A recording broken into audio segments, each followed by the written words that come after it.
Have you ever noticed something strange? The people who truly make a lot of money usually go unnoticed. They don't need flashy sports cars, luxury watches, or designer clothes. They often wear something simple, drive something reliable, and keep their lifestyle quiet. Meanwhile, people who are buried in credit card debt, behind on rent, and struggling to save a single dollar are the same ones posting pictures every weekend with a brand new iPhone, trendy sneakers, or expensive meals. Why does this happen? Are the rich hiding something? Or are the broke just living a character? Welcome to Investor Cat. Today, I'll show you the real reason. And after this video, you'll start seeing people in a very different way. The truth is, the world runs on appearances. People judge a book by its cover, and that's why symbols like luxury cars, expensive watches, or designer outfits are seen as shortcuts to success. Economists even have a term for this: conspicuous consumption. It's when spending is less about the product itself and more about the signal it sends to others. When you don't have much money, the pressure to look like you do can be overwhelming. Recognition feels good. Validation feels like proof you're on the right track. A photo on Instagram feels like success, but it's nothing more than a mask. Real wealth doesn't shout for attention. It's silent. It's savings accounts quietly growing, stocks compounding in the background, rental properties generating cash flow, businesses building equity. Those things don't look glamorous in a picture, which is why the person who is actually wealthy often appears ordinary, sometimes even boring. Psychologists have studied this behavior for decades. People who are under financial stress often use shopping as a form of emotional relief. It feels like a reward, a small break from stress, even though it only lasts for a short time. Researchers call this compensatory consumption, and studies show it works almost like a painkiller for the mind. But the relief fades quickly, and the debt remains. On the other hand, wealthy people see money completely differently. Every dollar spent today is a dollar that could be working tomorrow. Behavioral economists describe this as mental accounting, the way people categorize and assign value to their money. Rich people tend to put more weight on the future account, while most people empty it before it has a chance to grow. They treat money as an employee that can generate more income if allowed to work. That mindset is not common, and it only develops with discipline, patience, and the ability to think beyond the present moment. The illusion of wealth often comes from small habits that snowball over time. Buying on credit, stacking installment plans, upgrading gadgets and cars every year, chasing trends that lose value almost instantly. These habits feel harmless, but they drain long-term financial health. Studies also show that inequality makes the urge to show off even stronger. When you constantly see a gap between yourself and others, the instinct to prove your worth through visible consumption grows. That's why many who are financially unstable feel the greatest pressure to appear successful, even if it traps them deeper in debt. The quiet rich, however, operate on an entirely different level. They don't buy status, they buy freedom. They put their money into assets before spending on luxuries. They would rather own a broad index fund, a rental property, or shares in a business than drive a brand new car.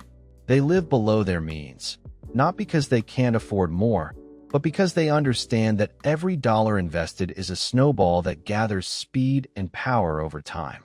And they follow a rule that sounds almost too simple. If you have to finance it for years, you can't truly afford it yet. This isn't just theory. Economists have tracked how those who save and invest quietly end up with dramatically different outcomes than those who don't. In fact, one recent study showed that people with lower incomes started saving and investing more when they became friends with wealthier peers. The environment matters. When you're surrounded by people who see money as a tool, not a toy, your own habits shift in that direction. The rich rarely flaunt their wealth, not only out of discretion, but because they surround themselves with others who already understand the game. They don't need to prove anything. The real cost of trying to look rich isn't just the money you spend. It's the money you never allow to grow. Imagine someone spending $1,000 every month on status purchases. In a year, that's $12,000 gone.